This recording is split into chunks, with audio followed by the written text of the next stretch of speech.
Alô, obreiros do Grande Mestre. Este sábado, 9 de agosto, estamos aqui na nossa filial de Tenga e já temos todos os detalhes com relação a esta filial nos vídeos passados. Acrescentaremos alguns nos próximos.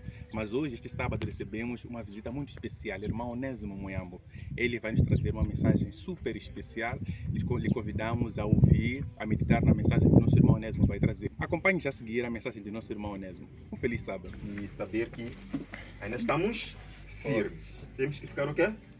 Firmes em Cristo. Não há que voltar atrás. E bem sabemos que existem algumas pessoas que tendem a desanimar. Isso é normal numa corrida, né? Quando uma corrida é muito longa, algumas pessoas começam a se sentir cansadas. Mas eu pergunto, entre a pessoa que para no caminho e a pessoa que chega na meta, quem que é vitorioso? É a pessoa que chega na meta. E a pessoa que começou a corrida, mas parou no caminho, não vai ganhar nada, porque só o quê? Só perdeu o tempo dele, não é isso? Ficou cansado, se aleijou. Então nós não podemos desistir da nossa corrida. Temos aqui crianças e é injusto nós só tratarmos de coisas de adultos e elas não terem pelo menos uma história. Quero contar uma história para vocês. Meninos, estão bem? Sim. Era uma vez dois meninos, como vocês, da vossa idade, não como vocês, né? Da vossa idade. Eles gostavam muito de roubar mangas. E existia uma casa na zona deles que tinha muitas mangueiras. E o dono daquela casa era um senhor que trabalhava quase todo dia e não parava em casa. Conhecem aquelas casas meio abandonadas assim, parece que não vive ninguém. Mas vive alguém, essa pessoa só vem de noite. Tinha muitas mangueiras, muitas frutas. Aqueles meninos sempre passavam dali. Viam fora do muro, essas mangas estão a nos atrair. Mas não entravam. Os dias foram passando, as mangas ficavam cada vez mais vermelhas. Manga fica vermelha, né? Amarelas, né? Cor laranja, cor de laranja, cor da manga. E um dia eles não resistiram mais. Vamos lá o quê? Vamos lá saltar. Então saltaram o muro, subiram em cima daquela árvore, uma árvore grande, chinhambana, né? Comeram mangas. Só que o que eles esqueceram de fazer é, porque eles comiam lá em cima. Depois pegavam aquela semente, né? Chamam de caroço, né? Deitavam no chão. Então o dono da casa à noite veio. Ele percebe que o quintal está um pouco sujo. Vê também, diz que afinal aqui há crianças que não. Quer dizer, o dono daquela casa não vivia ali, não tinha tempo para comer as mangas, mas também não queria ninguém para comer. Né? Era estranho. Ele montou uma armadilha. Ele disse, deixa eu fazer uma armadilha para esses meninos, para eu descobrir quem. O que ele fez? Ele foi comprar cola tuba, um tipo de cola que só de você tocar ficou ali. Ele colocou em toda a árvore, mas como aquilo é transparente, nem dá para saber, né? Nem dá para saber que aqui tem uma cola. Você só descobre depois de ser colado. Então, ele colocou em toda a árvore. Em todas as árvores, na verdade. Dia seguinte, ele, ok, meninos, hoje vou vos apanhar. Hoje vou apanhar passarinhos hoje, né? Então ele foi ao serviço. Aqueles meninos espreitaram. O senhor já foi. Festa na aldeia. Saltaram o muro, né? Treparam as árvores. Lá em cima, quando estavam lá em cima, descobriram que, ei, aqui já não consigo me movimentar. Que os meninos começam a chorar. Não conseguiam mais o quê? Sair da árvore. Até a noite, quando veio o senhor, descobriu, afinal são vocês. A história diz que aqueles meninos ali, para saírem, tiveram que chamar médicos. E uma parte da pele deles ficou colada na árvore. Tudo isso por causa de quê, meninos? De roubar. Vamos roubar? Não. Quando você ver manga de vizinho, é de saltar a roubar. Quando ver pão de vizinho, é de saltar a roubar. Isso não é bom. Jesus não gosta. É por isso que um dos mandamentos que Jesus deixou na Bíblia é não furtar. Ou seja, não roubar. Nós não podemos roubar, porque isso não é bom. Perceberam? Quem vai roubar? Quem não vai roubar? Quem não vai roubar? Ok, muito bem. Então vamos orar para iniciarmos com a nossa mensagem de hoje. Obrigado, Senhor, por mais um momento especial. Queremos pedir agora que Teu Santo Espírito desça mais uma vez. Nos capacite, Senhor, a entender a Tua mensagem e que não haja aqui algum sobressalto, alguma tentativa de Satanás de nos distrair ou fazer alguma coisa, Pai, que venha tirar nossa atenção. Pedimos e agradecemos em nome de Jesus. Amém. Vamos para Marcos, capítulo 5. Livro de Marcos, capítulo 5. Marcos, capítulo 5. Nós vamos aqui estudar 2 episódios, que na verdade é um único episódio, mas dividido em 2 partes. Nós vamos entender aí uma lição muito importante, mas muito importante mesmo. Marcos capítulo 5. Vamos começar do verso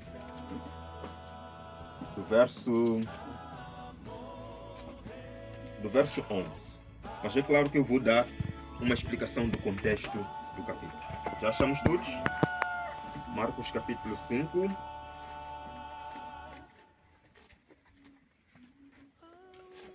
Certa vez Jesus estava com os seus discípulos. Eles atravessaram um grande lago, se não um mar. Mas eles atravessaram o quê? De barco para o outro lado. E a história nos diz, aí a Bíblia nos diz que ao atravessarem, eles são recebidos por um homem endemoniado. Sabemos que uma pessoa tem demônios, né?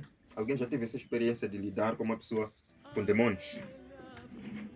Alguém já segurou uma pessoa endemoniada? Tem muita força, não é isso? Até irmão, ele pode lhe lançar e jogar na parede. Os demônios têm muita força, sabem por quê? Porque nesse momento a pessoa é possuída por um poder sobrenatural. Qual é esse poder sobrenatural? É o poder de Satanás. Mas esse poder sobrenatural não é mais que o poder de quem? De Cristo. É por isso que quando esses demônios ouvem a palavra Jesus, muitas vezes eles ficam o quê? Enfurecidos. Porque não gostam de ouvir esse nome. Da mesma forma, quando Jesus atravessa e quando ele desce do barco junto com os seus discípulos, um homem endemoniado vem para a frente deles. E eu acredito que ele segurava algumas pedras ou alguma coisa como símbolo de quê? De ameaça. De que Jesus, o que você está a fazer aqui? E a Bíblia nos diz que Jesus ficou bem calmo. Jesus não tinha medo de demônio. Mas os seus discípulos ficaram com medo. Dá para entender uma coisa dessas? Os discípulos que viram Jesus a expulsar demônios, viram Jesus a ressuscitar os mortos, viram Jesus a multiplicar pães, têm medo de quê? De demônios. Estando com quem? Com o próprio Jesus. Muitas vezes já acontece conosco. Muitas vezes nós temos medo de Satanás enquanto estamos com Jesus ao lado. Muitas vezes temos medo de quê? Temos medo... Não temos medo de Jesus. Temos medo de Satanás enquanto estamos com Jesus ao nosso lado. Então esse que é o grande problema. Então vamos lá para o verso número 11. Marcos 5, verso número 11. Assim diz: uma grande manada de porcos estava pastando numa colina próxima. Verso 12. Os demônios imploraram a Jesus: manda-nos para os porcos, para que entremos neles. Então lhes deu permissão, e os espíritos imundos saíram e entraram nos porcos. A manada de cerca de 2.000 porcos atirou-se precipício abaixo em direção ao mar e nele se afogou. O homem se apresentou diante de Jesus. Jesus perguntou a ele: qual é seu nome? Qual é seu nome? E o homem disse: sou Legião. Legião é um conjunto de... no contexto dos romanos, legião era um certo número de quê? De soldados. Então aquele homem tinha o quê? Muitos demônios dentro dele. E Jesus pergunta: qual é o seu nome? E ele diz: sou Legião. E é interessante que esses demônios reconheceram logo Jesus. E disseram: Senhor, por favor, não nos mande para onde? Para o mar. Não nos mande para o mar. Manda-nos para onde?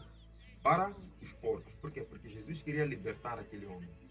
Jesus, ele não suporta ver um filho seu sofrendo nas garras do inimigo. Aqueles demônios tinham que sair. E eles pedem a Jesus: manda-nos para onde? Para os porcos. Jesus disse: tudo bem, se é para lá, vão para lá. Aqueles demônios saíram do homem e foram para os porcos. Os porcos ficaram endemoniados. Vamos lá tentar imaginar só um porco num estado normal. Já é porco, né? Só um porco num estado normal já faz bagunça, Agora um porco endemoniado, você não pode ficar com ele em casa. Imagina o estrago que pode fazer. E eram muitos porcos. Eles caíram no mar. E a Bíblia nos diz que quando os homens da cidade viram que os porcos haviam entrado no mar, ficaram muito furiosos. E eles vão ter com Jesus: "Ó mestre, mestre, nós sabemos que você é um grande homem que realiza milagres, mas vai embora. Sabemos que você é um grande pregador, que você alimentou multidões, transformou água em vinho, multiplicou os pães. Sabemos que você faz grandes coisas, mas vai o quê? Vai embora." Por que esses homens da cidade tomaram esta atitude? Sabem por quê? Porque eles colocavam em primeiro lugar os seus ganhos pessoais acima de quê? Da presença de Jesus Cristo. Eles entenderam que se Jesus continuar aqui conosco, por mais que seja um homem que faz muitos milagres, se ele continuar aqui conosco, nós vamos ficar pobres. Porque os nossos porcos já foram. Quem é que vai pagar aqueles porcos? Vamos apanhar onde mais dinheiro? Eles rejeitaram a presença de Cristo, porque a presença de Cristo significava o quê? A perda de certas coisas, de certos o quê? Interesses econômicos. Isto acontece muitas vezes com as pessoas hoje. Eu não posso aceitar Jesus. Eu sei que Jesus é um bom, é Salvador. Eu sei que essa igreja prega a verdade. Eu sei, mas eu não posso aceitar. Sabem por quê? Porque se eu aceitar Jesus, os meus negócios vão o quê? Vão cair. Eu sei que Jesus é meu Salvador, que Ele fez coisas maravilhosas, mas se eu aceitar a Ele, meu casamento não vai dar o quê? Não vai dar certo. Há pessoas, infelizmente, que colocam suas prioridades acima da salvação. Assim aconteceu com estes homens. Eles expulsaram Jesus de sua presença, porque a presença de Jesus Cristo significava o quê? Perda de certas coisas que eles gostavam. Meninas e meninos, o que é que vocês gostam mais? Alguém pode dizer: eu gosto de novela. Por isso que não posso aceitar Jesus, porque se eu aceitar Jesus, depois esses adventistas dizem que nem novela não se assiste. Esses adventistas dizem que não posso ir à festa. Eu gosto de festa. Colocamos o quê? Nossos desejos acima da salvação. Agora eu pergunto, se nós mandamos embora Jesus, quem é que vai nos salvar? A diversão vai nos salvar? Os porcos vão nos salvar? Aqueles homens disseram: Jesus, vai embora. Nós preferimos os porcos virem de novo do que você estar aqui. Mas enfim, Jesus, ele nunca vai forçar a sua presença. Se existe alguma coisa que Jesus não pode fazer, é obrigar você a abrir o seu coração. Quando você diz: Jesus, eu não te quero, Jesus já te fazer o quê? Há de ficar na sua vida. Ele há de ir embora. A única pessoa que não depende se você quer ou se você quer, fica na sua vida é quem? É Satanás. Ele nem precisa bater a porta. Ele entra. Mas Jesus, ele o quê? Como diz lá em Apocalipse capítulo 3. Estou à porta e bato. Se alguém ouvir a minha voz e abrir a porta, eu vou entrar. Jesus foi àquela cidade. Bateu a porta da população. A população disse: vai embora. Jesus não ficou. Ele foi embora. E Jesus sobe o barco, junto com os seus discípulos, atravessam o mar e vão para outro lado do mar. Agora vejam, no verso número 21. O que diz o verso 21? Enquanto Jesus é expulso de um lugar, no verso 21 é dito que uma multidão estava esperando Jesus. Diz assim o verso 21. Tendo Jesus voltado de barco para outra margem, uma grande multidão se reuniu ao seu redor. Vejam só. Enquanto uns expulsam Jesus, uma grande multidão estava à espera. Queridos, você até pode expulsar Jesus da sua vida, mas não pensam que Jesus tem crise de pessoas para o aceitar.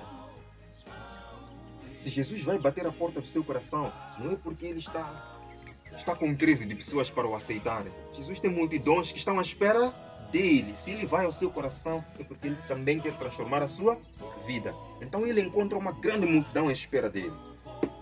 E aí a Bíblia diz que apareceu também um homem muito ansioso, magoado. Ele vinha com um espírito abatido. Ele era um homem muito importante. Naquele tempo, homens importantes vestiam roupas diferentes, porque aqueles eram pobres. Vestiam roupas assim, rasgadas, gastas.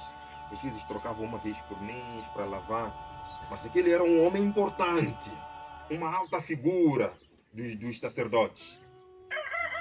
E quando ele chega, vocês conseguem notar aquele respeito das pessoas, às vezes afastam para dar o quê? Ele conseguiu aproximar-se de Jesus. Este era chamado Jairo. Verso 22. O que esse homem Jairo queria com Jesus?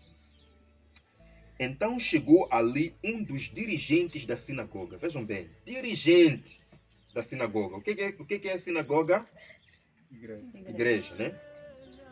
Um dos dirigentes da igreja, chamado Jairo, vendo Jesus, prostrou-se aos seus pés e lhe implorou insistentemente: Mestre, minha filha está morrendo.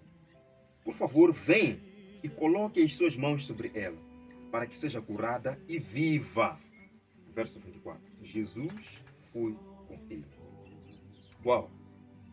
Temos aqui um grande homem de Deus, um grande homem dos sacerdotes da igreja, mas que em algum momento sentiu que não. A única solução para minha filha não são as leis. A única solução para minha filha não são aqueles sacerdotes fariseus. A única solução para minha filha quem é? Jesus. E ele se rebaixou com as roupas caras que ele tinha, se ajoelhou e pediu: Jesus, minha filha está a morrer. Venha comigo. Jesus negou? Não. Jesus foi com ele. É isso que Jesus quer. Que você o convide para a sua casa. Quando você o expulsa, ele vai. Mas quando você o convida, ele vem. Só que havia um grande problema para Jairo. Qual era o grande problema? Ele queria que Jesus fosse rápido. Queria que o quê? Jesus fosse rápido. Alguém já fez alguma coisa com pressa aqui? Alguém já fez algo com pressa? Vamos lá imaginar, você está numa situação de diarreia. Sabe o que é diarreia? Você está na escola e você percebe que as coisas não estão boas. Você quer chegar o máximo possível em casa, o mais rápido possível. É pressa ou não é pressa? Era essa a situação de Jairo. Ele sabia que sua filha tinha apenas alguns minutos de vida ou ela poderia morrer. Mestre, por favor, vamos para onde? Para minha casa, minha filha está a morrer. E Jesus, como era simpático, ele andava devagar, encontrava uma pessoa saudável, encontrava uma pessoa, abraçava. Vinha alguém: mestre, ele: Jairo, Senhor, estás a demorar, Senhor. Minha filha vai o quê? Pressa. Muitas vezes nós temos o quê? Para Jesus fazer aquilo que nós queremos o mais rápido possível, senão as coisas vão se estragar. É assim que estava Jairo. Mas um problema. Apareceu uma pessoa no meio dessa história que fez Jesus demorar ainda mais. Vamos lá para o verso 25. Jairo está aí preocupado com sua filha, quer que Jesus ande o mais rápido possível. Jesus, depressa, deixa de demorar. Verso 25. E estava ali certa mulher que havia 12 anos vinha sofrendo de hemorragia. Uau! Verso 26. Ela havia sofrido muito sob o cuidado de vários médicos e havia gastado todo o seu dinheiro, mas não melhorava, pelo contrário, piorava. Quando ouviu falar de Jesus, chegou por detrás dele, no meio da multidão, e tocou em seu manto. Porque ela pensava o seguinte: se eu somente tocar em seu manto, ficarei curada. Vejam a fé desta mulher. Ela vinha 12 anos sofrendo. 12 anos é uma vida. 12 anos você a sofrer da mesma doença, você perde esperança, sim ou não? Sim. E ela havia gasto todo o seu dinheiro com quê? Com os médicos. São aqueles médicos que hoje vou te dar paracetamol, amanhã vou te dar tudo para o quê? Para manter a pessoa no mesmo estágio. São daqueles médicos que sabem que isso aqui não tem cura, mas eu não vou lhe dizer que não tem cura, senão a pessoa não há de vir mais. Percebe, né? Percebe? Daqueles curandeiros ou daqueles homens que dizem que expulsam demônios. Mas para você ter sempre esses demônios, aliás, para você sempre vir a esse lugar, tem que estar sempre com quê? Com demônios a te perturbarem.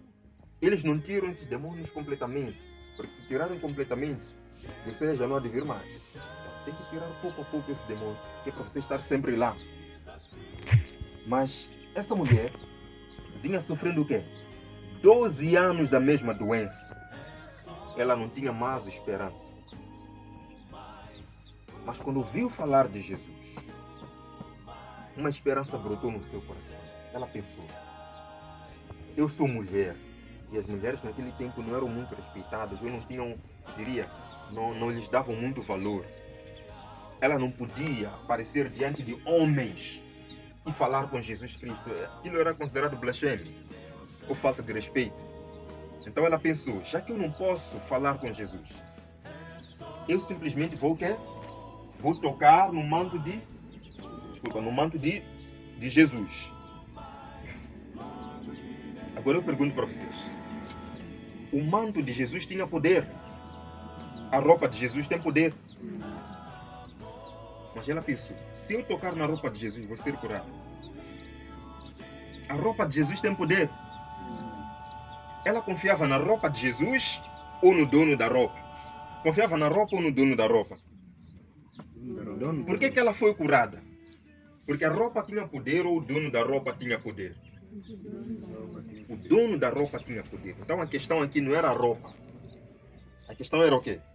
Era o dono da roupa. Era Jesus quem tinha esse poder. Então ela aplicou toda a sua fé naquele toque. Depois de tocar, a Bíblia diz que naquele momento ela sentiu o quê? Que o seu corpo estava diferente. Ela sentiu que ficou curada. E ficou muito, mas muito maravilhada. Só que a história não para por aí. Naquele exato momento, enquanto a multidão apertava Jesus, enquanto Jairo estava aí, mestre, vamos. Jesus parou e disse, alguém me tocou. Alguém o quê? Me tocou. Mas como assim, Jesus? Aqui há uma grande multidão que está a te apertar de um lado para o outro, todos querem te saudar, e você vai dizer que alguém te tocou? Jesus diz que alguém me tocou. Mas por que Jesus diz isto? Vamos lá para o verso...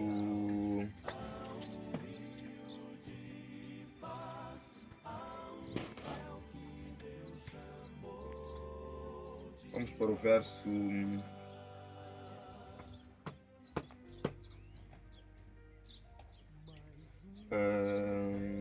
Tem um verso aqui muito importante que vai explicar isto. 30. Não. Ok, vamos ver o verso 31, apesar de que não é este que eu quero. Deve estar no outro evangelho.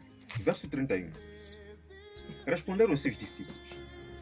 Tu vês a multidão que está aglomerada ao teu redor e ainda perguntas quem tocou em mim? Mas Jesus continuou olhando ao seu redor para ver quem tinha feito aquilo. Ok, no outro evangelho, acredito que está em Lucas capítulo 8. Lucas capítulo 8. Jesus diz que alguém me tocou porque eu senti que de mim saiu o quê? Poder. Ou seja, o próprio Jesus, quando foi tocado, não sentiu apenas um toque, mas sentiu o quê? Um poder sair de sua parte para transformar uma vida. Então nós vemos aí dois tipos de toques. Existe um toque da multidão. Há pessoas que estão aí a tocar Jesus. Oh, Jesus! Mas Jesus não sentia nada com esse toque. Mas quando aquela mulher tocou, Jesus sentiu o quê? Poder a sair dele para transformar uma vida. Existem dois tipos de toques no nosso meio cristão. A pergunta que eu faço é, que tipo de toque você faz a Jesus? Para Jesus você dá um toque de multidão ou um toque especial, acompanhado de fé? Uma coisa é você tocar Jesus como multidão. É você se batizar como multidão. Ah, eu já me batizei, sou mais um membro. Esse é o toque da multidão, todo mundo faz isso. Mas aquele toque especial que você vai tocar e lá no céu todos os anjos pararem e dizendo que essa oração que essa pessoa está a fazer é uma oração que está a tocar o próprio Deus. Essa é uma oração que é diferente. Quando você se ajoelha e você conversa com Deus, Jesus lá no céu quer ouvir a sua oração e dizer: essa oração me tocou. Infelizmente há muitos cristãos que pegam em Jesus, que pegam a mão de Jesus, abraçam Jesus, mas não tocam o coração de Jesus. Há muitas orações que são feitas, mas não tocam o coração de quem? De Jesus. Porque de Jesus não sai poder para operar. Muitos cristãos vivem uma vida desgraçada, uma vida sem sentido, uma vida desorganizada, uma vida sem poder. Por quê? Porque não tocam Jesus. São como a multidão. Não são como o quê? A mulher que tocou com toda a sua fé. Então nós precisamos aprender a tocar Jesus com toda a nossa fé. Jairo estava aí, ouvindo tudo isto. Angustiado. Senhor, minha filha vai morrer. Eu acredito que este incidente levou uns 5 ou 10 minutos. Jesus conversando com aquela mulher. E Jesus disse àquela mulher: os teus pecados estão perdoados. Você foi curada. Vai e não peques mais. E todos ficaram maravilhados. Jairo disse: Senhor, por favor, minha filha está morrendo. E ainda mais, a Bíblia diz que naquele momento chegou um familiar de Jairo e disse, vamos lá para o verso número 35. Enquanto Jesus ainda estava falando com aquela mulher, chegaram algumas pessoas da casa de Jairo, o dirigente da sinagoga. Disseram: sua filha morreu. Não precisa mais incomodar o mestre. Uau, que triste notícia. Há certas coisas que não dá para dizer na rua. Notícias sobre falecimento você não pode dizer no meio da multidão. A pessoa pode cair. Teriam chamado aquele homem, Jairo, vamos lá para casa. Mas porque ele queria Jesus, aqueles homens foram e disseram logo: não precisa mais o quê? Incomodar Jesus. Porque a tua filha morreu. Em outras palavras, Jesus atrasou, Jesus demorou, Jesus já não pode te ajudar em nada. Quantas vezes o diabo já colocou isso na nossa mente? E que essa jovem está estudando, por exemplo, para um exame de admissão. Ela está orando: Senhor, eu quero entrar na faculdade, quero me formar. No momento que ela está a orar, chega alguém: você não precisa mais orar, já saíram resultados, você chumbou, não incomode mais Jesus. Sim ou não? Acontece ou não acontece? Você está a orar para ter um emprego. Você foi lá, fez a entrevista, você volta em casa: Senhor, me ajude, eu preciso desse emprego, preciso muito, Senhor, me ajude. Chega alguém, bate sua porta: você não incomoda mais esse teu Deus não vale nada, já saíram resultados, você o quê? Foi reprovado. Não incomode mais o quê? O mestre. Eu pergunto: Jesus é incomodado? Existe alguma maneira de incomodar a Deus? Existe alguma maneira de você orar, jejuar e alguém vir dizer que você está a incomodar a Deus? Deus se sente incomodado? Mas alguns pensam nisto. Se Jairo tivesse ouvido o que aqueles homens disseram, ele teria dito: Jesus, você demorou. Eu te procurei no tempo certo, você demorou. Estava a tratar outras coisas. A minha filha morreu, não quero mais nada consigo, eu vou-me embora. Jairo teria feito isto.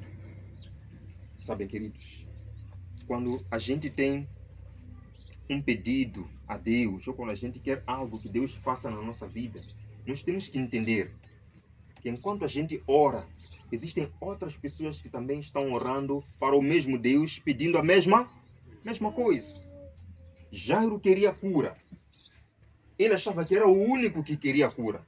Mas existia uma mulher sofrendo quantos anos? 12 anos, que também queria cura. Jairo não queria saber disso. Ele olhava somente para para si. Eu quero emprego, Senhor, quero emprego. Você ora, ora, ora. Deus sabe que você quer emprego. Mas existe um pai. Você é jovem, não tem família. Existe um pai que não tem como alimentar sua família. Que também quer o quê? Esse emprego.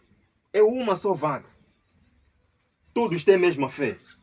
Todos querem o mesmo emprego. Deus vai dar a todos? Deus tem que dar uma pessoa só. Você tem fé. Você confia em Deus.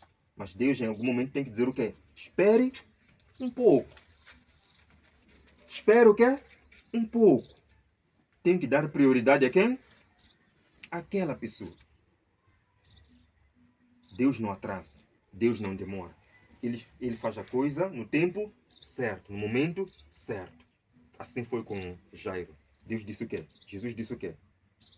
Espere um pouco. Há pessoas que também estão a sofrer, Jairo. Eu sei que você tem uma filha doente. Eu sei que sua filha pode morrer. Mas espere o quê? Espere um pouco. Aguente um pouco. E vieram então. Sua filha já morreu. Deixa lá esse Jesus, não incomode mais a ele. Vamos embora. Jesus então olha para Jairo e diz. Vamos para o verso 36.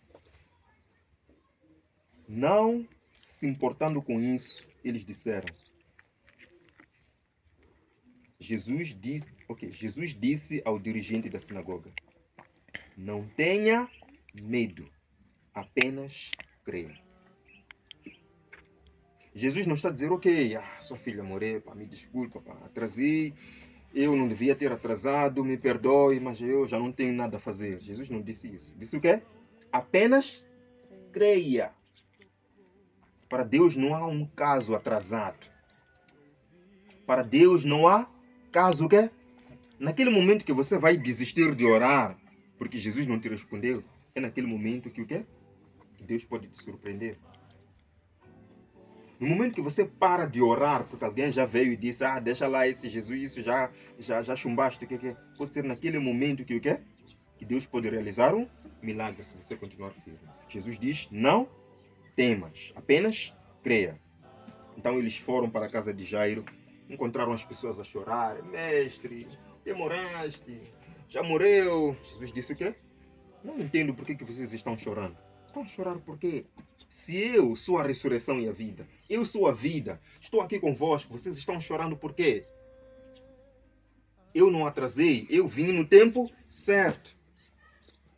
Se essa criança morreu, ela não morreu, ela está a dormir. Você vai rir, você não está bem. E Jesus ressuscitou aquela criança.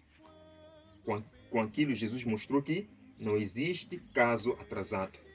Deus não atrasa os seus milagres. Pode ser que você esteja chumbando muito na escola, a idade está a passar, as coisas não dão certo. Meu amigo, continue firme. Se Jairo tivesse desistido de orar, ou se ele tivesse desistido de seguir Jesus, se tivesse desistido de estar com Jesus, teria visto sua filha ressuscitar? Não. Mas foi porque ele continuou firme. Continua a estar com Jesus, mesmo numa situação de desespero total, Jesus operou aquele milagre. Da mesma forma, se nós continuarmos firmes, mesmo que as coisas parecem totalmente erradas, nós veremos o milagre de Deus. Nós veremos o milagre de Deus. A mesma coisa aconteceu com as irmãs de Lázaro. Lázaro morreu. Jesus sabia que Lázaro estava doente, mas ele continuou lá, demorou mais alguns dias. Mas Jesus veio e fez milagre. Nós só podemos ver milagre se aprendermos a confiar em Deus. Se nós não aprendermos a confiar em Deus, não poderemos ver nenhum tipo de milagre na nossa vida. Vamos confiar no Senhor. Vamos abraçar a Jesus. Vamos tocar o coração de Jesus. Vamos ser mais firmes e mais fortes até o fim. Esta é a minha oração, em nome de Jesus. Amém.